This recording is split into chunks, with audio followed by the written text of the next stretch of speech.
안녕하세요. 장동건 미래스탁의 박시장입니다. 3월 5일 증시 마감 시장에 대해서 말씀을 드리겠습니다. 코스피는 2649.40포인트 0.93% 하락 마감했습니다. 미국의 파월 발언 앞두고 차익 실현이 나오면서 기관이 순매도하면서 하락 마감했습니다. 기관은 1820억 순매도, 외국인은 712억을 순매수하였습니다. 코스닥은 866.37포인트 0.76% 하락 마감했는데 외국인과 기관이 순매도매수 하락 마감했습니다. 외국인이 712억 순매도, 기관은 1822억을 순매도하였습니다. 특별한 모멘텀이 없어진 가운데 차익 실현 속에 좀 쉬어간 미국 증시 영향에 아시아 증시도 동반 양세를 보이면서 우리 증시도 하락하는 모습이었습니다. 또 파월 미국 연준 의장의 의회 출석을 앞두고 짙은 관망 심리가 유입되면서 숨고르기 양상을 보이는 모습이었습니다. 업종별로 금융 섹터와 지주, 운송 등 주주 환원 가능성이 높은 저 PBR 업종 모멘텀이 지속되었고 비트코인 관련주, 신기술을 개발한 금융 등 2차전지 밸류체인이 좀 차분화된 흐름을 코스피에서는 보였습니다. 코스닥은 지난달 테슬라의 중국 출하량이 큰 폭으로 감소하면서 2차전지 종목이 약세를 나타내면서 또한 반도체 종목은 차익 실현 매물이 나오면서 내림세를 보이는 모습이었습니다.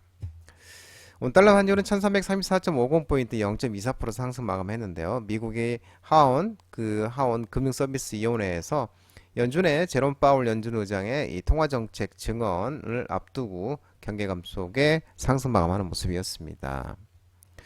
오늘 특징지를 살펴보도록 하겠습니다. 오후에 전고체 2차전지 관련 종목들의 종목의 흐름이 좋았습니다. 삼성 SDI가 인터 배터리서 전고체 배터리 양산 노드맵 첫 공개 소식에 CIS, 한농화성, 이수스페셜트 케미칼 등 종목들의 급등이 나오는 모습이었습니다.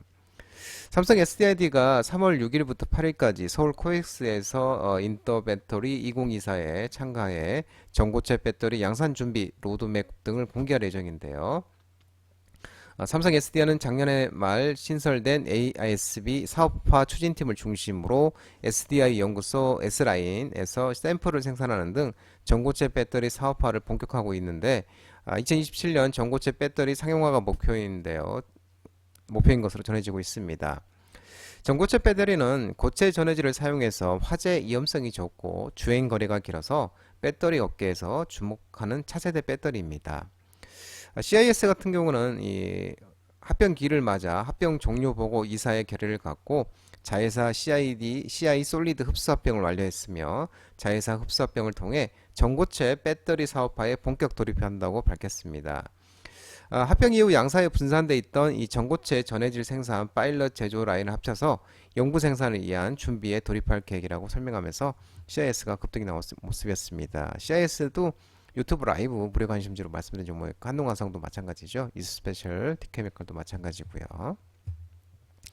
오늘도 광고 관련 종목들의 흐름이 좋았는데요. 네이버 치지직이 지난 1일 국내 스트리밍 플랫폼 순위 1위 차지했다는 소식에 EM넷이 광고 테마라서 상한가를 갔습니다. 와이즈버즈, 플레이디, 모비데이즈, FNS 등의 반등이 나오는 모습이었습니다.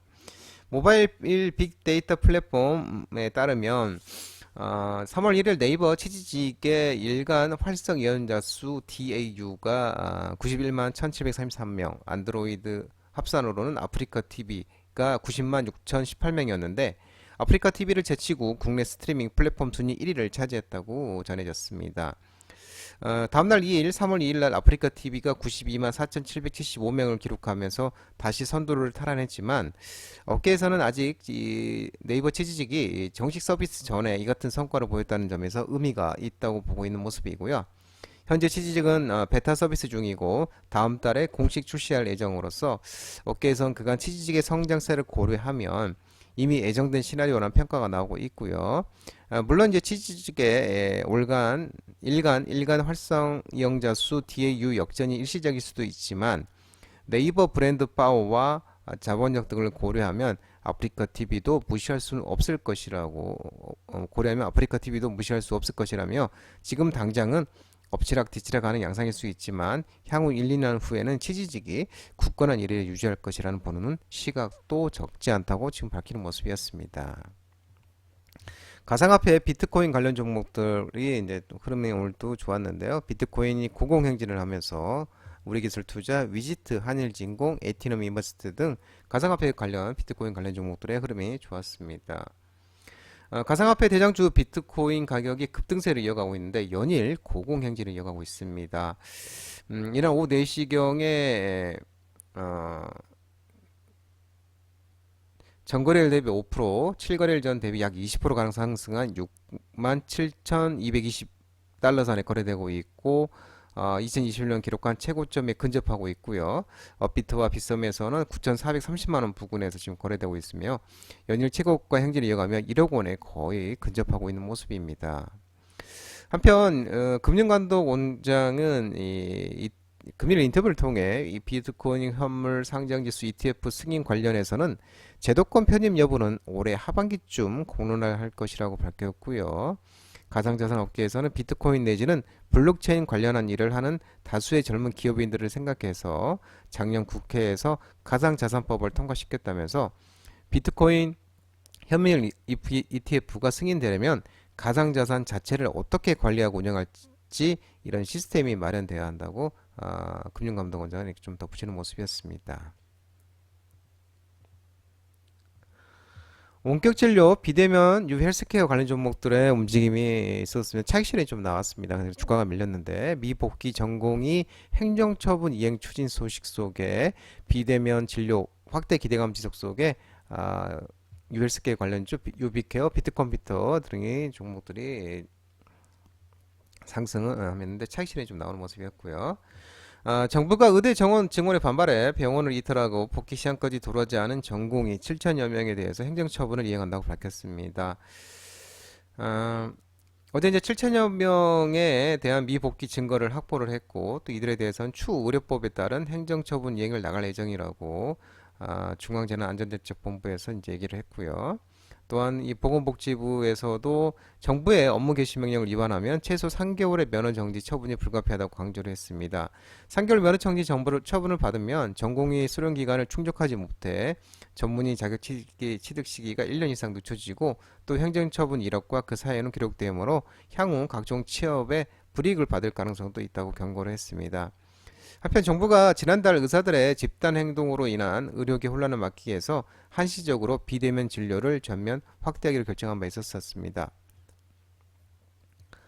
2차전지 전기차 관련 종목들이 하락이 나왔는데요. 테슬라가 중국 시장 출하량 감소 등 이런 소식이 나오면서 또 테슬라와 리비안 등 미국 전기차 업체 주가들이 약세를 보이면서 에코프로머티, LNF, 에코프로 BM, 성일하이텍, 에코프로, LG에너지솔루션, 덕산 더 났네요. 덕산 데코피아, 대전전자재료, 포스코 퓨처엠, 엔캠 등 2차전지 전기차 관련 종목들이 하락이 났습니다.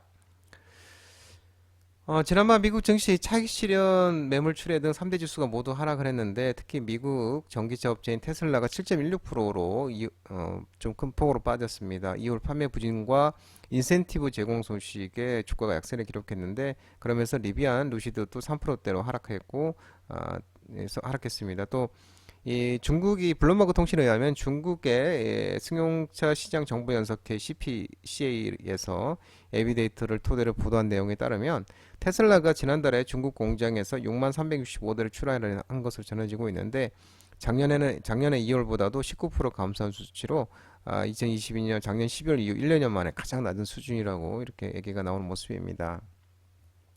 초전도체 관련 종목들이 오늘 이제 하락이 나왔는데요. 국내 연구진이 미국서 초전도체 새 물질 연구 결과를 발표하였는데 실망감 속에 하락했습니다. 샌디오, 선암, 파워로직스, 신성 델타테크, CCS, 덕성, 모비스 등 초전도체 관련 종목들이 하락이 나왔습니다. 국내 연구진이 4일 현지 시간에 이제 미국 물리학회 APS에서 김현탕 미국 일리엄 에메리대 교수 등 연구진이 상온 상압 초전도체라고 주장하는 PCP-OS-OS에 관한 연구 결과를 발표했습니다. 다만 PCP-OS-OS의 실물이 공개되지 않고 현장 참가자들의 반응도 그에 호의적이지 않아서 초전도체에 대한 의문을 완전히 해소하는 데 역부족이면서 이런 분석이 나오면서 실망감에 하락하는 모습이었습니다. 장동호 미래스탁 전화번호는 166-3797입니다. 끝으로 장동호 대표 유튜브 채널 구독과 좋아요 많이 부탁드리고요. 알림 설정도 꼭 해두시기 바랍니다. 유튜브 채널 아래 보면 공유가 있습니다. 공유, 소개 링크 많이 부탁드리고요. 유튜브 장중 라이브 무료 방송 진행하고 있으니까 혼자 하기 힘드신 분들이나 도움이 필요하신 분들은 언제든지 오셔서 많은 도움 받아가시기 바랍니다. 오늘 시장도 모든 분들 고생 많으셨고요. 남은 시간 평안한 시간 되시기 바랍니다. 감사합니다.